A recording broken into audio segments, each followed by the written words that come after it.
Sejam muito bem-vindos ao 5º episódio da série Processos Seletivos. Esse é o canal Desteorizando, eu sou o professor André Velasquez e hoje nós vamos falar sobre dinâmicas de grupo.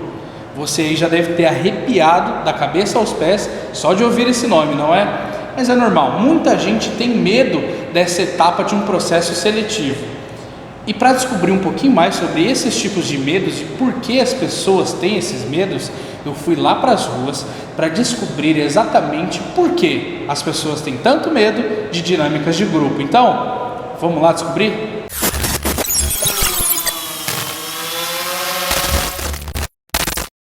E aí, Andrezão, hoje o vídeo vai ser sobre o quê? Hoje o tema do vídeo é dinâmicas de grupo. E aí, você sabe o que é isso? Então, vem com a gente. Você acha que tem como você demonstrar uma boa imagem para a empresa não sendo tão bom em dinâmicas? Acho que tem sim. Na verdade, com certeza creio eu que tem assim, pô. Porque a dinâmica é para mostrar que você trabalha bem em grupo, certo? Porque nos empregos a gente não trabalha sozinho, trabalha com outras pessoas. Então é um diferencial importante que você tem que ter, mostrar que você tem uma boa relação, um bom entendimento com outras pessoas. Que foram as dinâmicas que você já fez em processo seletivo? Bom, recentemente eu fiz uma vaga de emprego para vendedor no Clube Candeias, lá em Londrina. E eu passei, primeira etapa foi uma entrevista normal, que pergunta a escolaridade, olha seu currículo, experiência profissional, tudo. Eu passei da primeira etapa da seleção e eu fui para a segunda. A segunda já era a parte dinâmica, que eu tinha que estudar sobre a empresa e apresentar a empresa para os instrutores, aos avaliadores, né? E eu acabei obtendo sucesso também. Então, tipo, eu acho bem interessante, porque mostra a capacidade do funcionário que está tentando se candidatar à vaga, tudo, né? Então eu acho bem interessante, diferencia uns candidatos de outro. Às vezes quem não tem muita experiência profissional e o outro tem, às vezes acaba se diferenciando na parte da dinâmica em comparação ao outro. Então equilibra muitas coisas. Olha, atualmente que eu fiz não fez nenhuma dinâmica assim, nem em grupo, nem individualmente, não fez. Eu acho que por duas só, que foram entrevistas coletivas, a gente chama, né?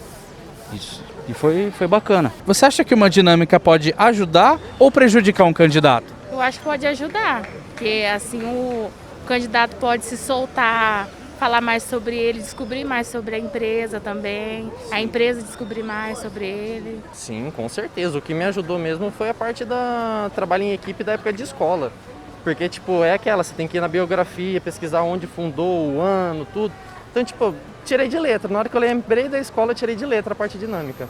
Eu não sei se eu vejo como uma coisa boa, assim, extremamente boa, porque o que mais conto, acho que é a nossa conversa pessoal. Legal, então você acha assim que o seu ponto forte em um processo seletivo seria a dinâmica? Talvez sim, talvez não. O histórico trabalhista não é. Entendi. Sim, se você fosse empresário e você fosse fazer uma dinâmica de grupo, o que você iria olhar nas pessoas, avaliar?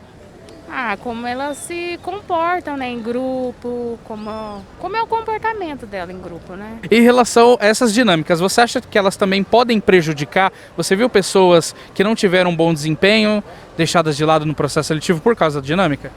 Olha, sim, pode, porque existem muitas dinâmicas, que nem... Eu fiquei sabendo de algum candidato que fizeram uma dinâmica bem diferencial da minha. Eram 8 candidatos, divididos em 2 grupos. Um grupo tinha que ser a favor de um tema e o outro era contra, e o tema foi neonazismo. Então, tipo, para quem teria que defender a parte de a favor, fica muito complicado para quem tem que ser contra. E depois inverter os papéis, só que quem foi contra queimou todos os argumentos contra, e quem era a favor ainda continuou meio que, eu acho que sem argumento, né? Então, tipo, dependendo da situação, pode prejudicar sim. Qual a dica que você daria para quem vai fazer um processo seletivo, que vai fazer uma dinâmica ou uma entrevista? Qual a dica que você dá para quem está assistindo? Olha, eu sou o tipo de pessoa que também quer receber dicas, né? Não sou um expert não, mas uma boa dica é manter a calma, pô, ficar tranquilo. Se você realmente precisa do emprego, se você precisa trabalhar, se mantém focado, se mantém firme e conversa, seja sincero e mostre para a pessoa que você está disposto a batalhar por aquele emprego.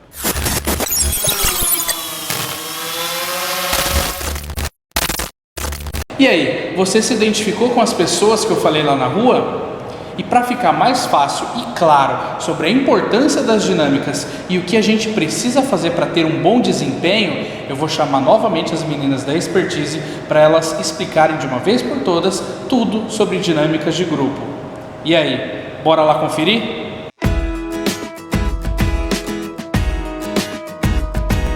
Bom, qual é o intuito da empresa usar uma dinâmica para o processo seletivo, né? As empresas geralmente buscam um recurso adicional para verificar o comportamento dos candidatos que seja um pouco mais natural do que aquele momento da entrevista, em que é somente o entrevistador e o candidato. Então eles proporcionam esses momentos com o grupo para observar mais os requisitos da própria vaga, né? Então se o objetivo é um perfil mais solto, as dinâmicas vão fluir para esse sentido. Se é para verificar alguma competência específica, a gente direciona a dinâmica para isso, né? Então a gente sempre entende como um recurso que vai adicionar uma impressão àquele candidato e ajudar a gente na escolha de uma maneira geral. Geralmente é para isso que a gente usa a dinâmica em grupo. As dinâmicas mais usadas nos processos seletivos geralmente envolvem um quebra-gelo, para ver um pouquinho de como o candidato naturalmente demonstra alguns comportamentos quando está sendo colocado em uma situação mais natural, né? Então a gente quebra o gelo um pouquinho para soltar um pouco da ansiedade, e aí depois todas as outras escolhidas geralmente estão relacionadas às competências da própria vaga que o candidato está sendo avaliado. Então, geralmente se define alguns comportamentos, né, o próprio recrutador, o dono da empresa, e a gente faz algum exercício em que a gente consiga fazer com que o candidato coloque aquilo em prova, né, com outras pessoas. Então, as mais usadas acabam sendo muito de trabalho em equipe, de liderança, tem muitas, né, ligadas à área de liderança, e essa parte mesmo de relacionamento. Como a gente fala de grupo, tudo que envolve o grupo, os relacionamentos interpessoais, na dinâmica fica muito rico, né? Mesmo que seja um comportamento individual, sendo colocado para o grupo perceber, mas é sempre muito ligado a essa questão de como você se socializa, como você se relaciona com outras pessoas. E aí é claro que explode um monte de tipo de competências, e aí existem inúmeros tipos de dinâmicas, né? Jogos, inclusive, hoje em dia, que são considerados dinâmicas também, para a gente conseguir observar esses comportamentos mais técnicos, né, mais concretos dentro do que a gente espera do candidato. O que a gente mais espera do candidato na hora da dinâmica é que ele seja autêntico. Isso é um ponto forte. Agora, como ser autêntico se eu estou nervoso, se eu estou ansioso ou até querendo aquela vaga, né, como algo que eu sempre desejei? Então, eu sempre dou a dica, já entra até como uma dica, que a gente primeiro se conheça e entenda como a gente se relaciona num grupo. É importante que você observe como geralmente você se relaciona. Então, se você é mais quieto, se você fica mais introvertido, numa dinâmica de grupo, talvez você tenha que buscar algum recurso para conseguir também se posicionar ou mostrar esse talento que você tem. Os introvertidos nas dinâmicas de grupo geralmente se sentem mais prejudicados, mas o recrutador não está vendo só isso, se você é extrovertido ou não. Ele está vendo o seu talento enquanto profissional. Então você pode sim conseguir demonstrar alguma competência. Então é importante que você saiba se você é introvertido, extrovertido, se conheça e no momento seja você mesmo, né? É isso que a dinâmica de grupo tenta prever nos candidatos. Observar a autenticidade para a gente ver se aquele cargo está compatível ou não.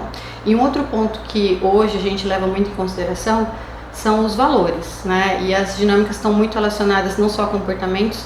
Então, às vezes, uma simples pergunta, um comportamento com algum colega que foi muito simples e natural pelo candidato, é exatamente aquele ponto que o recrutador quer ter como uma confirmação do que ele já viu na entrevista.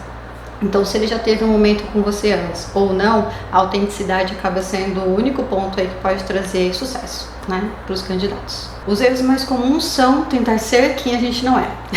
Esse é o erro mais comum, na verdade, nem são, é um único erro. Que eu vejo, a partir daí, todos os outros comportamentos, às vezes, que as pessoas perdem a linha do que é ser ou não, né, aquele comportamento, acaba prejudicando ela totalmente naquele processo seletivo. Então, a autenticidade, de novo, deixar de ser autêntico, né, no momento da dinâmica. A gente sempre fala que tem que haver alguma coisa que você precisa demonstrar que realmente você é. E aí quando eu tento ser extremamente, talvez, proativo, às vezes eu passo a ser inconveniente, né? Isso acontece muito. Ou eu não sou tão comunicativo e eu tento ser muito comunicativo, então isso acaba me prejudicando, né? Porque eu acabo não mostrando realmente a minha habilidade. E principalmente quem é muito comunicativo ou muito proativo, é importante também que saiba o equilíbrio, né? Ali é um processo em que você está sendo avaliado. Então também não dá pra gente achar que não tenha esse limite, né, do nosso próprio comportamento. Seja ele um talento ou seja alguma coisa que você não tenha, é sempre tentar buscar o equilíbrio, porque sair, né, exageros demais, seja para o bem ou seja para o mal ali, né, tentando ser quem não é, não vai te levar a um resultado positivo. Como você pode se preparar para uma dinâmica de grupo? O primeiro ponto é conhecer a empresa para a qual você vai fazer o processo. Se você não tiver todas as informações disponíveis, pergunte ao recrutador, a quem te ligou, porque provavelmente ela te dê algumas dicas ou indícios de que tipo de jogos ou até mesmo as atividades, né, que você vai ser colocado à prova. Então é importante que você olhe muito para a vaga para a qual você está concorrendo, conheça a empresa também, porque ela vai direcionar um pouquinho do seu comportamento e principalmente se conhecer, né? Saber o que você quer levar como competência que você quer colocar para aquele grupo, para que as pessoas vejam também. Esses são os comportamentos que você pode ter ao se preparar para esse momento. As dicas que eu dou para quem vai fazer um processo de seleção que envolva dinâmicas de grupo é que você, primeiro, entenda que é um processo coletivo. Então, se você é mais introvertido, busque fazer alguns exercícios para que você consiga demonstrar seus talentos e não ser um extrovertido, né? Pelo contrário, continuar tendo a sua autenticidade, mas conseguir demonstrar as competências que você precisa para aquela vaga, né? Então, treine um pouquinho antes, converse mais com pessoas e observe como você fala. Se você fala muito baixo, talvez encontrar um som, né, que atinja muito mais a um grupo de maneira natural. Se você fala muito alto, tente encontrar um equilíbrio. Eu acho que você só vai ter fazendo exercícios para isso. E dinâmica de grupo geralmente é sempre uma caixinha de surpresas. A gente não consegue saber tudo que vai acontecer lá. Então, esteja pronto para ser flexível, para ser resiliente. Tem coisas que você vai acertar, tem coisas que talvez não sejam tão boas, mas eu tenho certeza que o recrutador vai conseguir fazer, né, um ajuste de tudo isso e ter uma análise principal. Então, se conheça, saiba o que você pode aprimorar para um contexto social, mas o comportamento-chave que eu sempre digo é ter a flexibilidade, porque todo mundo numa dinâmica de grupo vai ter papel, vai ter que oferecer o espaço para o outro performar, então a dinâmica de grupo permite tudo isso, né? Além disso, gera um aprendizado muito bacana, então vale a pena participar, né? Acho que é isso.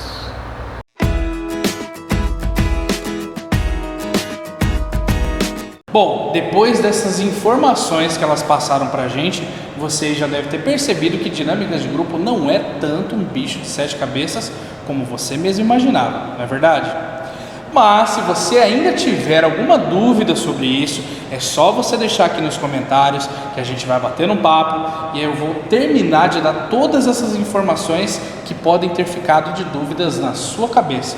Fechou? E se você ainda não conferiu o trabalho delas, eu vou deixar o link e os contatos aqui na descrição para você conhecer mais os serviços que elas oferecem e como elas podem te ajudar a conseguir um emprego. Fechou? Então eu vou pedir para você se inscrever aqui no canal, curtir esse vídeo, compartilhar com quem você acha que precisa muito saber e que tem medo das dinâmicas de grupo, que você agora já está mais que tranquilo, não é verdade? Então é isso. Muito obrigado pela sua companhia, te vejo no último episódio, na semana que vem. Um grande abraço e tchau!